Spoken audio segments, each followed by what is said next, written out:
Frankie Lee and Judas Priest, they were the best of friends. So when Frankie Lee needed money, Judas pulled a roll of tens and placed them on a footstool just above the plotted plain, saying, "Take your pick, Frankie boy, my loss will be your gain." Well, Frankie Lee, he sat right down and put his fingers to his chin. With the cold eyes of Judas on him, his head began to spin. "Would you please not stare at me like that? It's just my foolish pride. Sometimes a man must be alone. This is no place to hide."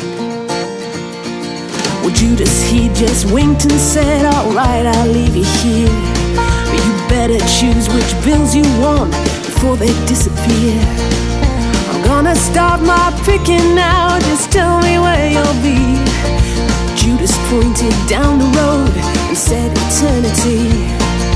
"Eternity," said Frankie Lee with a voice as cold as ice. "That's right," he said, "eternity, though you might call it paradise." "Well, I don't call it anything," said Frankie with a smile. "All right," said Judas Priest, "I'll see you in a while."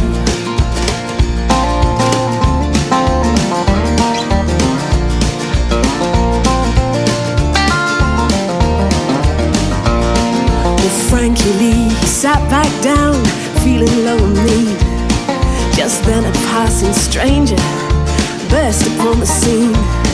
Said, "Are you Frankie Lee the gambler, whose father is deceased?" "If you are, there's a fellow down the road, and they say his name is Priest."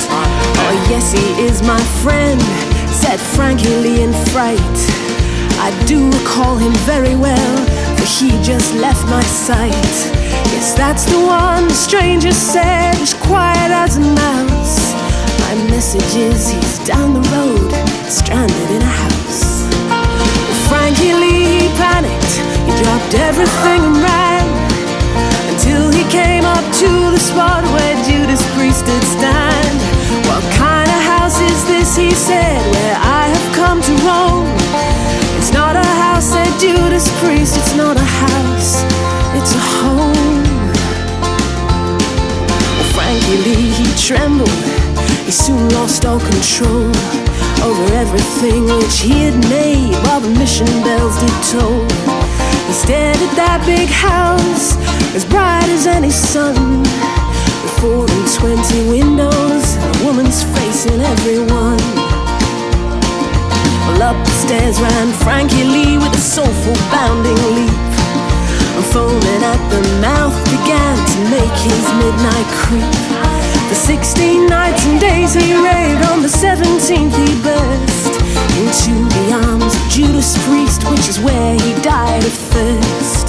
No one tried to say a thing when they carried him out in jest, except of course the neighbor boy who carried him to rest. And he just walked along alone, his guilt so well concealed, and muttered underneath his breath, "Nothing is revealed."